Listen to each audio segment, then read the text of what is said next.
Kuuman sodan aikana jaamme bensiinikupongit 3 päivässä. Mitä niitä? Nyt on todellakin korkea aika alkaa jakamaan tätä sisältöä eteenpäin kaikille. Hyvänen aika sentään. Eiköhän laiteta tämä heti liikkeelle ja jaeta se ihan jokaiselle mahdolliselle ihmiselle juuri nyt.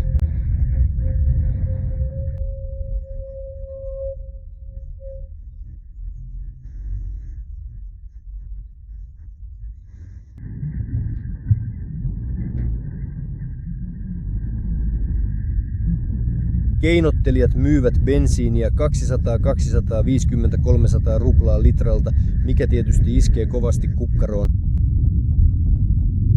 Ensin aivot pestään propagandalla ja sitten aletaan iskeä kukkaroon. Mutta mistä ne keinottelijat tulevat? Isänmaallisiahan he ovat, isänmaallisia. Halusivat Venäjää, halusivat Venäjälle. Mistä keinottelijat tulevat? Kaiken pitäisi olla kansaa varten, ihmisille, isänmaallisesti. Vapaasti ja helposti ei. Se ei valitettavasti tule onnistumaan.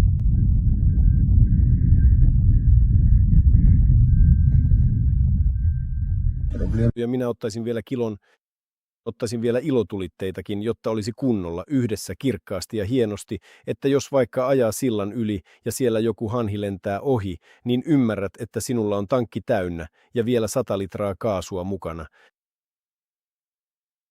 Ja vielä sen lisäksi otetaan mukaan 150 kiloa erilaisia ilotulitteita, jotta lopputuloksesta tulisi todella kaunista katseltavaa ja ennen kaikkea, jotta se olisi edes vähän tehokasta ja samalla sopivan rauhallista. Nyt kun te ajelette sinne päin Krimille, huomaatte varmasti, että siellä on nyt todella pitkät jonot. Aivan kaikki ihmiset haluavat nyt päästä Krimille, ihan kaikki haluavat sinne.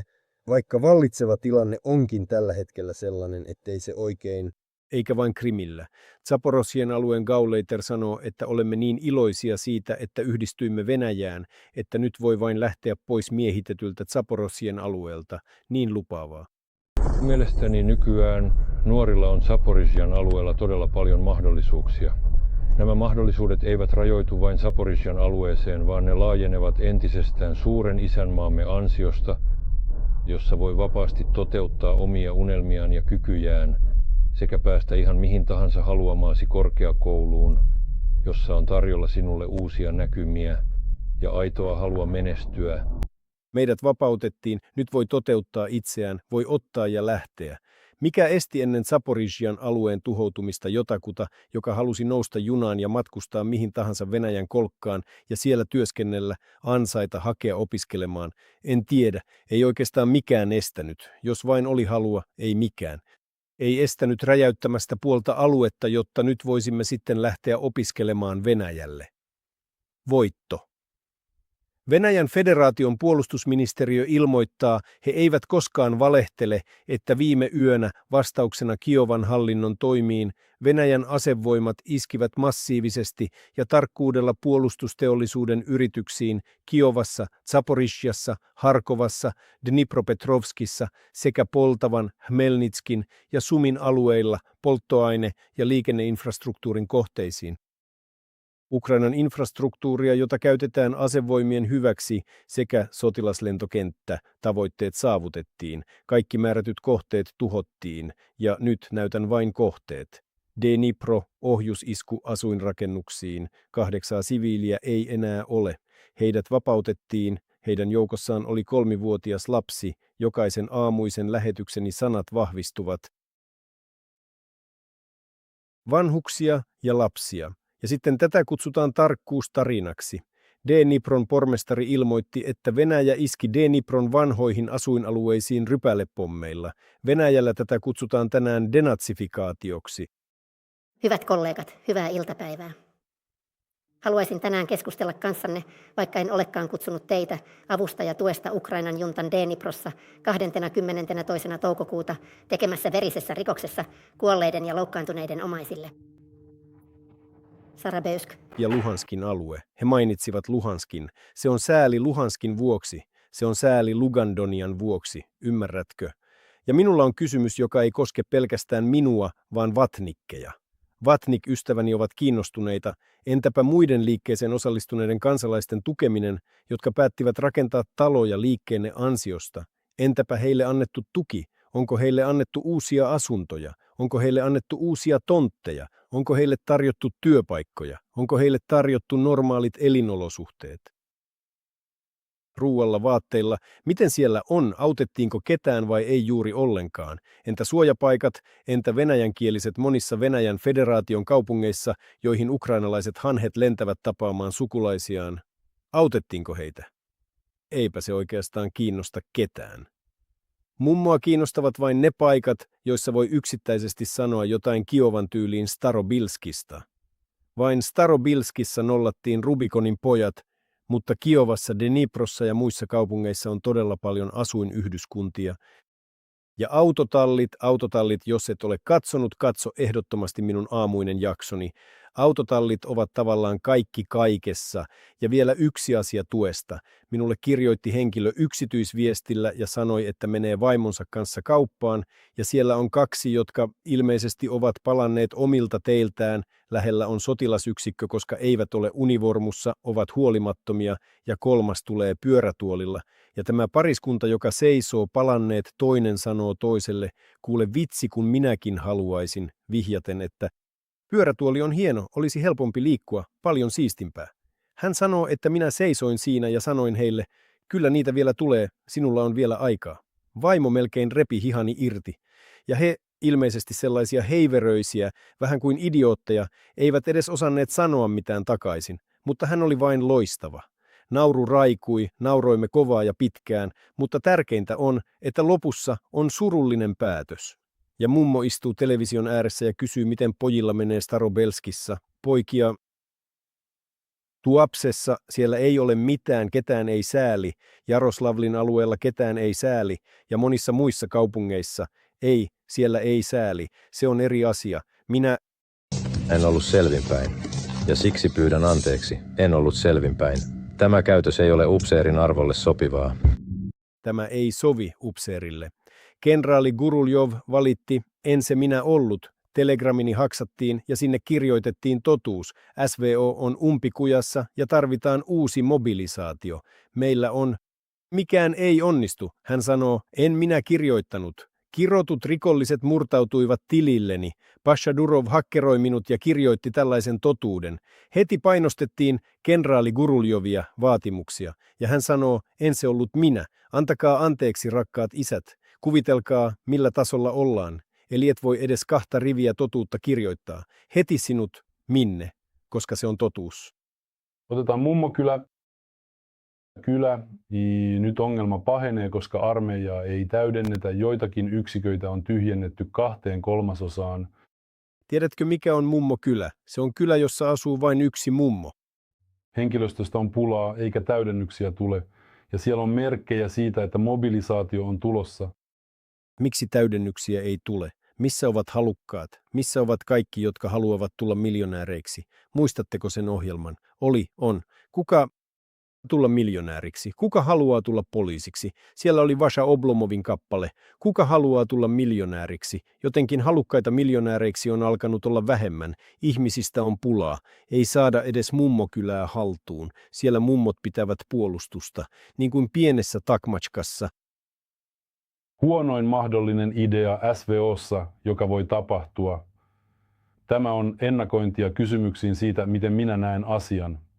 Pahin, mitä voi tapahtua, on se, että he päättävät, että heidän täytyy vallata koko Donbass, ja he aloittavat verisen hyökkäyksen näihin kaupunkialueisiin. Slovjansk, Kramatorsk, Družkivka. Siellä on yhtenäinen puolustuslinja. He ovat kaivautuneet sinne. Se on käytännössä kuin 10 Avdiivkaa.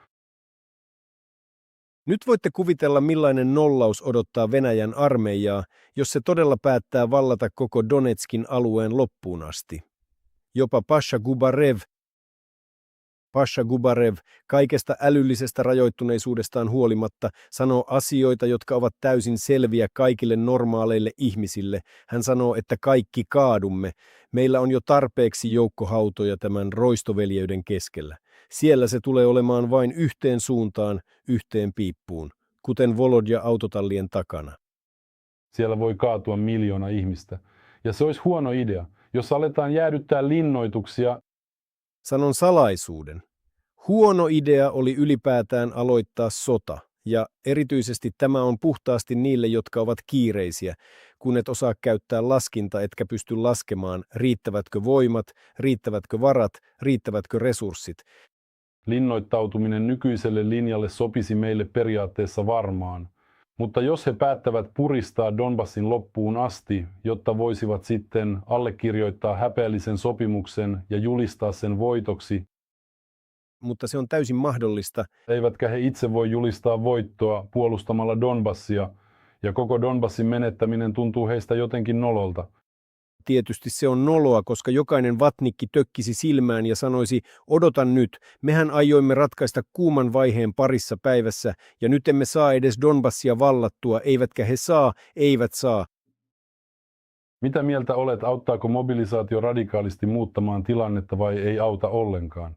No tämä Pasha, tiedättekö, ihan tekisi mieli suudella häntä ruudun läpi. Ei tietenkään auta, vaikka julistettaisiin mobilisaatio ja kaksinkertaistettaisiin joukkojen määrä. Ymmärrättekö juoksuhaudat ja ne puolustusjärjestelmät, vaikka lisäisitkin paikallisten hyökkäysten määrää, myös droonien määrä kasvaa päivä päivältä. Juuri siksi he yrittävät iskeä autotallien kimppuun, koska luulevat ukrainalaisten olevan autotalleissa. Piilottavat laatikoita droonien kanssa. Ei missään nimessä eikä millään tavalla.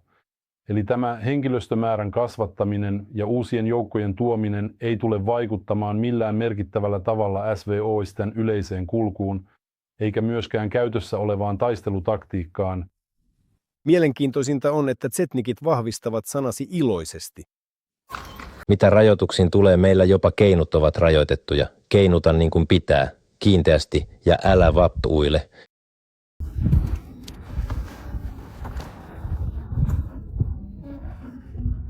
Kiinteästi ja annostellusti, tiedättehän, toisaalta se kuulostaa vitsiltä, mutta toisaalta se on pelottava totuus todellisuudesta. Ja tiedättekö, miksi näin tehtiin, jottei keinu menisi rikki? Niin sivistynyt ja kasvatettu yhteiskunta, että jopa ne, jotka rakentavat keinun, ymmärtävät, että parin päivän päästä kaikki on pilalla.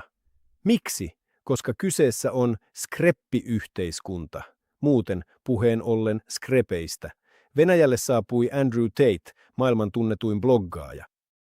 Naisvihaaja, jota on syytetty röyhkeydestä, raiskauksesta, ihmiskaupasta ja alaikäisten hyväksikäytöstä. Tästä juontavat juurensa kaikki nämä Epstein-tapaukset. Tällainen bloggaaja, urheilija saapuu, arvatkaapa minne, Venäjälle aivan oikein. Justitiem.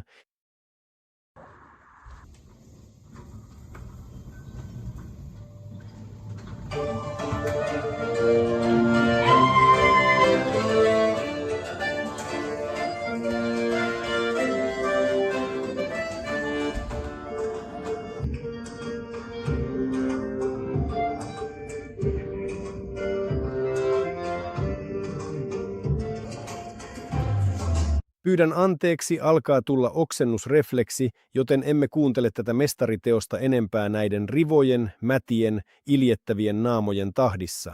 Miksi tätä näytän? Ymmärrättekö, millaisia arvoja he kaikki kokoavat yhteen? Siellä moititaan tovereita suorakulmion muotoisesta toimistosta Epsteinista. Saaresta, mutta kuka toimitti sinne kaiken tämän touhun? Kuka lämmitti tätä? Kuka koulutti heidän tovereitaan? Tässä he kaikki ovat. Tänä päivänä kaikki keräävät ympärilleen kaikkein iljettävimmän, mitä tässä maailmassa on. Kreml ostaa kaikki. Bloggaaja, joka opettaa vihaamaan naisia, suhtautuu heihin tietyllä tavalla, vaikka hänellä olisi joissain muissa asioissa oikeitakin näkemyksiä. Sinä keräät itseesi kaiken iljettävimmän lian, jotta antaa rahaa, auttaa, nostaa jossain, kuten Epsteinillä, jossain myöhemmin tehdä videonauhoja. Kaikki kaikkein mädin, iljettävä, rivo, mutta samalla televisiossa rahvaalle kerrotaan arvoista. Ja sitten tytöt puvuissaan ampuvat, pojat ottavat vastaan, pojat täällä treenatuissa teepaidoissaan muka vartioivat. Näiden edessä me matelemme ja levitämme jalkamme. Rehellisesti sanottuna tämä tässä lausunto emme aio ostaa armenialaisia kukkia näytti niin säälittävältä ja tuo mieleen niin monta noloa takaumaa. Anteeksi, hyvät katsojat ja kuulijat, Vielä lisäksi kyllä vierassana, että ei voi edes sadussa kertoa eikä ääneen lausua. Oikeasti kierrämme kehää tämän perunaruton, tämän moldovalaisen viinin ja kaiken muun kanssa sen sijaan, että tekisimme siirron 500 laskuvarjosotilasta ja ylipäätään vaihtaisimme vallan Jerevanissa. Anteeksi. Mihin olemme ryhtymässä? Hän ymmärtää, että heille nauretaan. Propaganda nauraa itselleen ja kaikki nauravat. Vain Lavrov polttelee surullisena sivussa. Hän sanoo, että tarvitaan laskuvarjosotilaita. Mutta mitä Jerevanissa tapahtuu, näin lausunnon, ettemme ole teitä vastaan emmekä kenenkään puolella, olemme vähän siellä ja täällä, mutta valmisteilla on Tyhjärevan